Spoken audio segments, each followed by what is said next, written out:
The first thing I tasted that night wasn't the lamb. It was metal. Sharp, coppery, right at the back of my throat, like my body knew the wound was coming before the knife even moved. We were 38 floors above Austin. High enough that the city looked like a circuit board someone left glowing on a table. The Airbnb had been booked under my mother's name, Evelyn, because she still believed appearances could be rented by the night. She had carried her own cream Irish linen tablecloth on the plane, folded into her suitcase like a relic. She laid it out herself, smoothing every crease with the flat of her hand. The way she used to smooth my hair when I was small and still believed her touch meant safety. Julian was 32 and vibrating. He kept wiping his palms on his jeans while he connected his laptop to the television that hung above the limestone fireplace. The cable slipped from his fingers twice. Each time he laughed too loud. The way he always did when he was terrified someone might finally see him clearly.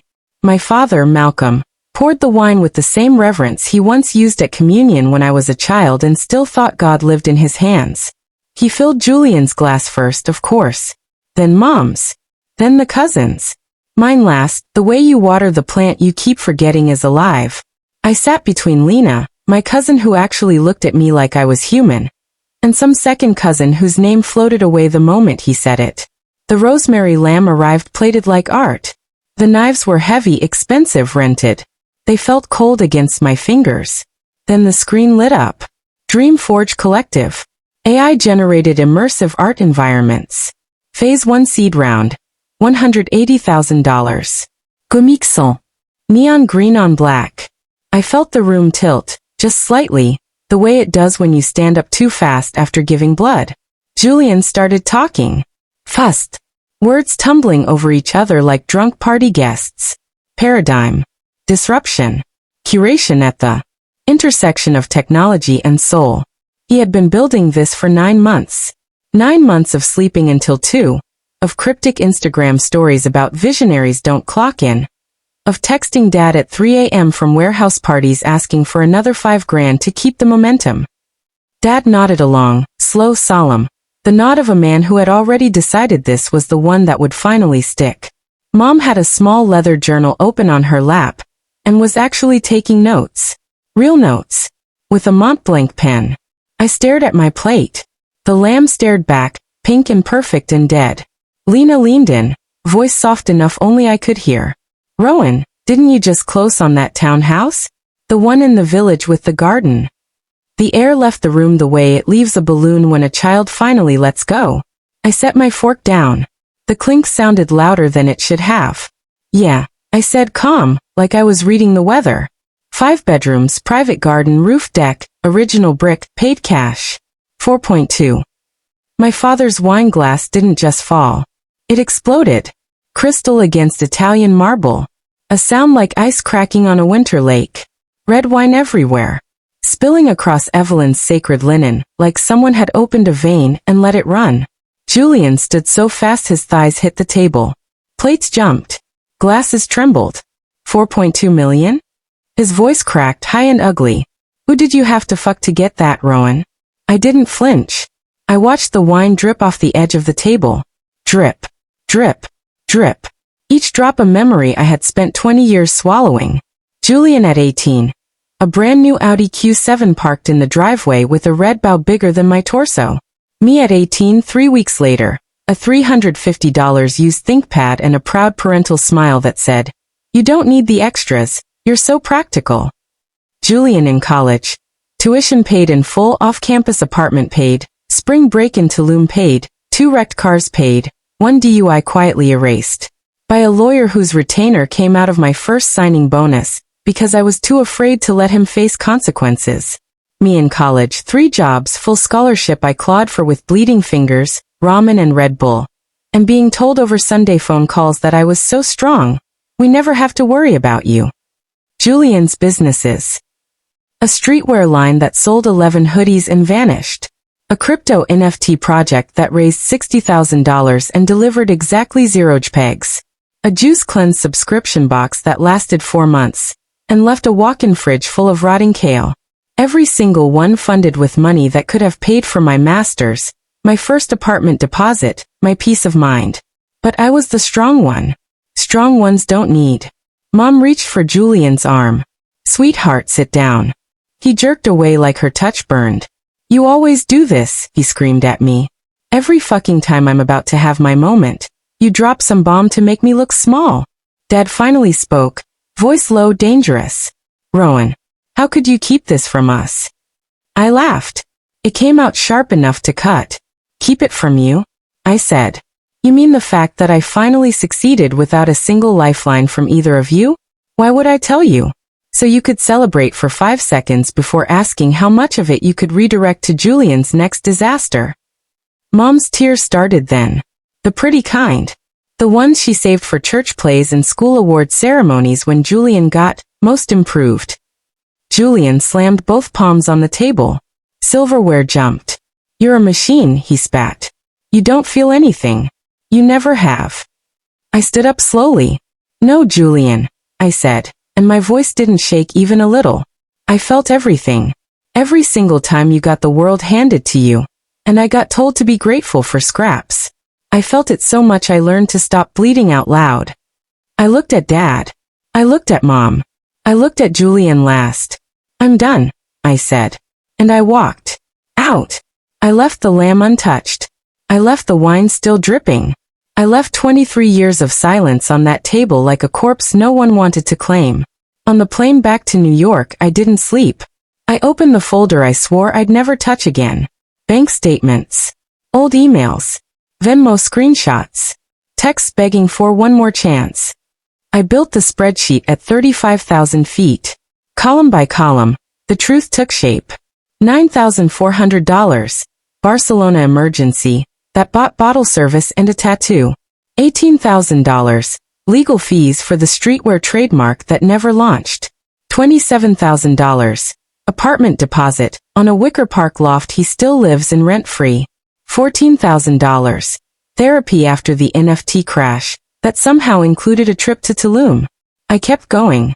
The numbers climbed like a fever. $200,000. $300,000. $400,000. $500,000. By the time we landed at JFK, the final total stared back at me in cold, merciless red. $612,800. That was the price of being the unchosen child. I saved the file as the inheritance that was never mine. Then I blocked every Ohio number I'd ever known. 3 weeks later, Julian showed up at my office. Security called my direct line. Ma'am, there's a man in the lobby refusing to leave. Says you stole his apartment. He's escalating. I took the elevator down alone. He was pacing in front of the marble reception desk like a caged animal. Coat unbuttoned, hair wild, eyes bloodshot. When he saw me, he lunged. 2 guards caught him by the arms. You owe me, he screamed, spit flying. That townhouse was supposed to be for family. You think you can just take everything? I stepped close enough that the guards tensed. I kept my voice low, lethal. Everything. I said. You mean the everything I built while you were busy burning through $612,000 of other people's belief in you? His face went purple. Security dragged him toward the revolving doors while he screamed about lawsuits, about exposing me, about how I had destroyed the family. I went straight to legal. Filed the restraining order before lunch. Christmas Eve he violated it. Showed up drunk at my building at 11:47 p.m., screaming up at my windows. It's Christmas. Let me in. You can't keep me from my own sister. Frank, my doorman, ex-Marine, gentle giant, stood between Julian and the elevators like God himself had taken a night shift.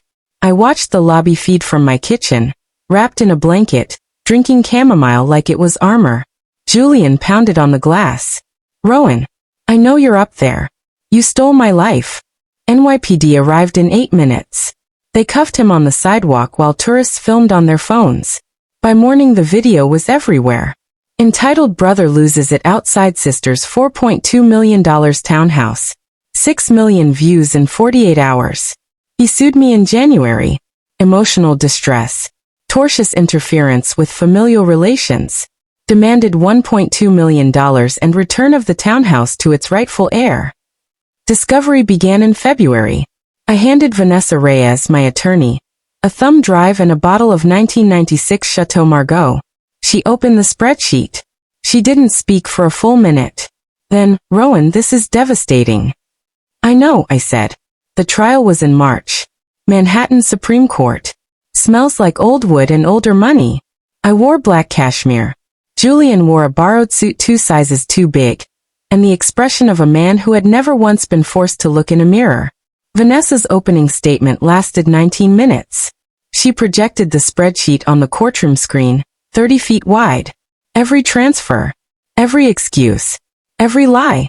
The Audi versus the $350 ThinkPad, blown up to poster size. The judge, a woman with steel gray hair and zero patience for nonsense, leaned forward and studied it like she was reading a crime scene. Dad sat behind Julian looking hollowed out. Mom dabbed at her eyes with a lace handkerchief like she was auditioning for a Tennessee Williams play. The forensic accountant testified for 2 hours. Between the ages of 18 and 32, Julian received approximately $612,800 in direct parental support. Rowan received approximately $4,300, primarily in the form of holiday gifts under $100. Julian's lawyer objected 17 times. The judge overruled 17 times. Lena testified about the birthdays she witnessed. My college roommate testified about the nights I cried in the dorm bathroom because I couldn't afford groceries. My mentor from Goldman testified that in 12 years he had never seen me take a single unethical shortcut. Then the videos played. Christmas Eve meltdown. Instagram live rants at 3 a.m. calling me a sociopath. The one where he cried on camera saying I stole his destiny. The judge watched without blinking. Julian took the stand on day 4. Vanessa destroyed him in 22 minutes. Name one business you have operated that achieved profitability. The market wasn't. Name one. Silence. Show the court your art portfolio. It's conceptual. Conceptual, Vanessa repeated, voice like a blade. Like the $42,000 spent on a streetwear brand that sold 11 hoodies? The courtroom was so quiet I could hear Julian's lawyer breathing through his mouth. The judge's ruling came the next morning. Dismissed with prejudice. Julian ordered to pay my legal fees and costs, $214,000. He didn't have it. Their house entered foreclosure in June. Mom left 17 voicemails. Dad created new email addresses. I never listened. I never replied. In July I founded the Rowan Grant. Full-ride scholarships for first-generation college students who were told they didn't need help because they were so strong. The first recipient was a girl from a town 30 miles from where I grew up. Her parents worked the same factory lines mine once did. She sent me a letter on lined notebook paper. You believed in me when no one else thought I was worth the investment. I cried when I read it. Then I framed it. It hangs in my garden-level study where their Christmas cards used to go. This Thanksgiving smelled like sage and brown butter and safety. My townhouse was full, but not with blood. Lena brought her girlfriend. Vanessa and her wife brought tiramisu. 3 of the scholarship recipients came with stories and laughter, and futures they were building without apology. We ate on the roof deck under string lights and a sky so clear you could see stars trying to compete with Manhattan. No one asked me for money.